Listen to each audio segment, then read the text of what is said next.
So quite a few of you who follow me on other social media platforms are aware that about 3 weeks ago now, I really buggered up my neck, and I was not impressed with it whatsoever.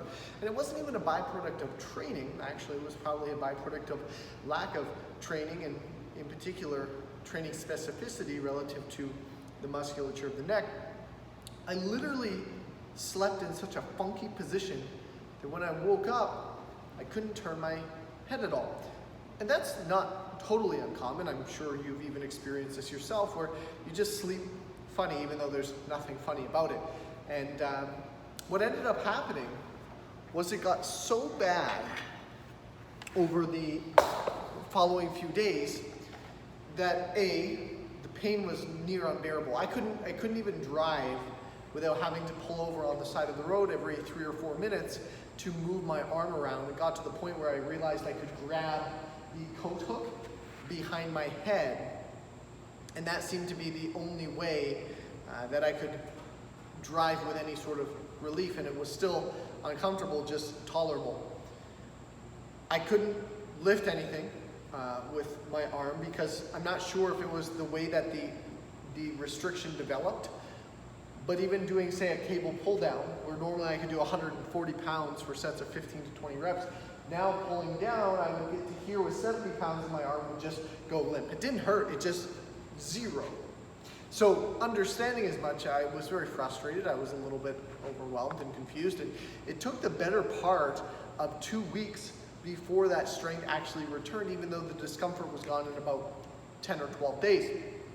But throughout this period, my sleep was horrific. I was barely getting 3 hours a night because I was in so much pain that every 15 minutes I would wake up again in discomfort, and I would rate it, it was like a constant 7, and it would spike to a 9 or 10, which is what would kind of jolt me out of unconsciousness.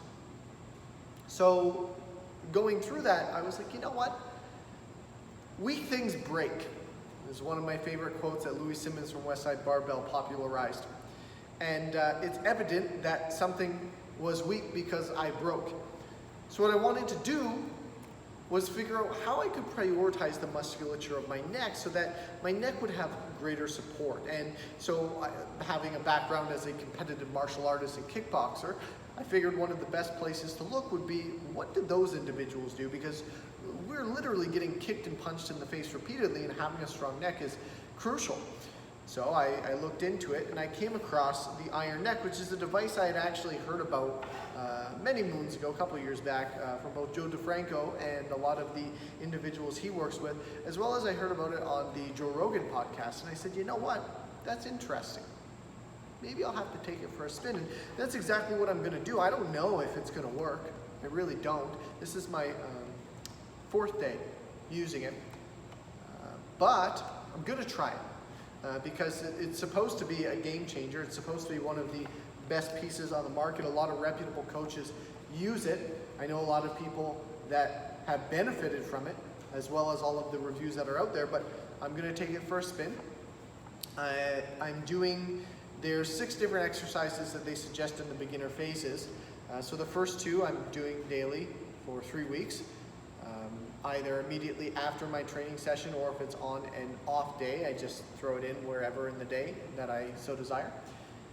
And then 3 weeks after that, I'll add in the more advanced exercises, and then in the final 3 weeks, the ones that are even further advanced than that. So I figured in today's video, I would kind of show you what it looks like and how it operates. Now, bear in mind here, I really don't know what I'm doing yet. To give you an example, there's a strap right here. I didn't realize that was adjustable until day 3. Not even at the beginning of day 3. It was like late in day 3, which is kind of sad. But I was like, why does this sit so silly on my head? It was uncomfortable. I just figured that was kind of how it was. But then, playing around with it a little bit more, I realized that it was just a me problem, as is often the case. So, obviously, don't take my execution as the definition of perfection of how to utilize this. I'm still experimenting with it and referring back to instructional videos and trying to figure everything out. But the cool thing is, once you actually get this on, there's a pump here that inflates this tube of sorts, which actually allows it to, in a sense, seal or fit directly to your head, which is nice. And then you press a button and it releases all of the air that's built up inside. So quite an interesting little piece. And then the idea is, from what I understand, this band here presents obviously resistance, and then this slides on the track, allowing you to maintain resistance as you employ different ranges of motion, which normally wouldn't be a possibility to the same degree. Like if you were to take a traditional unit that would go over the head where you would attach a weight plate to and do your neck extensions and what may be, the problem would become if you tried to incorporate any side-to-side movement, the load really wouldn't carry over because you're working directly against gravity. The weight plate is down below you, you're turning to the side. Other than hitting the plate off of your own chest, it's not going to do all that much. But with this band now tethered off, now you're working against that band tension laterally. So it really adds to the varying ranges of motion that you can incorporate to strengthen the neck. So like I said, interesting piece. I'm still trying to figure it out. I like it so far. But of course, I just like playing with new toys, so we'll have to see how it benefits me and my neck discomfort and how strong my neck feels moving forward. So I'm gonna strap this bad boy up and I'm gonna put my toque on.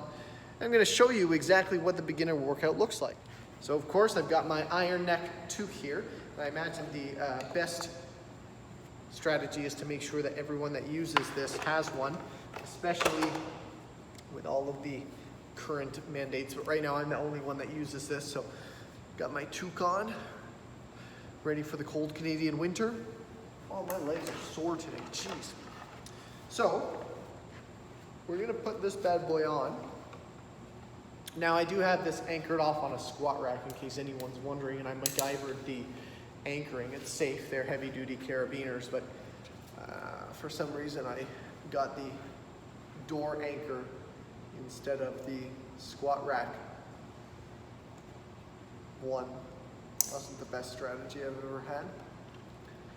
So now that I have this on, as the toque falls over my eyes, the first drill is a simple rotation. So all I'm gonna be doing is walking in a circle. Now initially, so I'm gonna pump this up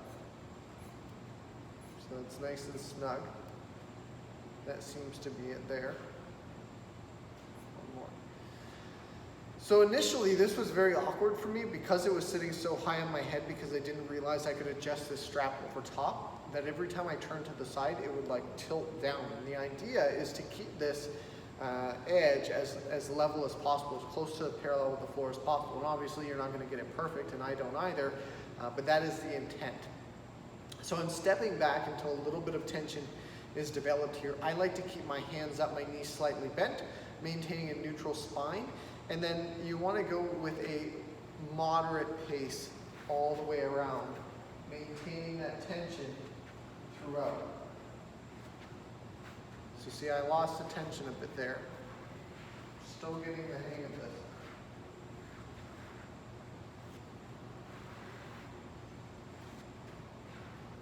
Kind of pulling me off balance.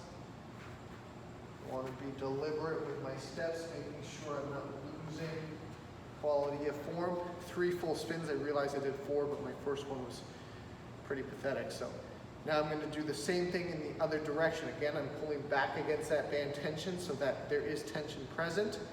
And then I'm very deliberate with my steps. Slight bend in the knees, really focusing on trying to keep this level. I don't know if you saw that, but I felt it dip a little bit there. So I got to improve that. That was a little bit better. One more full rotation.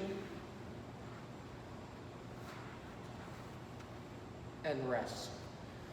During rest, I like to release all of the air, and then I take the device right off, rest for 60 seconds, and then I'll repeat that exact drill 2 more times. So the next drill, this is number 2 of 2. Let me just pump this bad boy up. Nice and snug. So we're going to build a little bit of tension here in the band. Slight bend in the knees again. Now I like to keep the hands out just like so. And I'm gonna turn through a full range of motion, keeping the torso as static as I can. And then control back to the left through a full range of motion. Now the left side is my bad side, so I feel like I can't get as far. But this is slow, deliberate, and I really focus on that range of motion. 5 turns, then I'm gonna turn, quarter turn to my left. Hands are out, looking in towards the band tension, looking all the way out, respecting my range of motion, not pushing to the point of pain, maybe just a little bit of tension and relative discomfort. And I can really feel this through the traps and the supporting musculature of the neck. Oh yeah, that's a good one.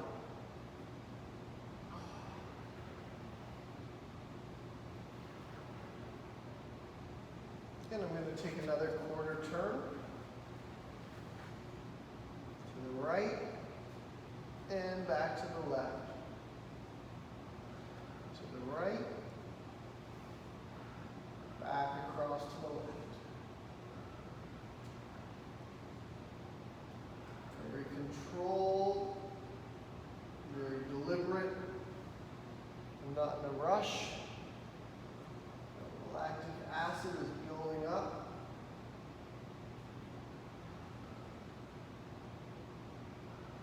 And you guessed it, one more quarter turn to the left.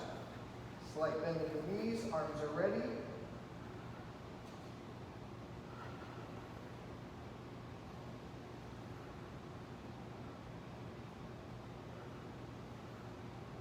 Focusing on keeping that disc parallel with the floor as per the first drill.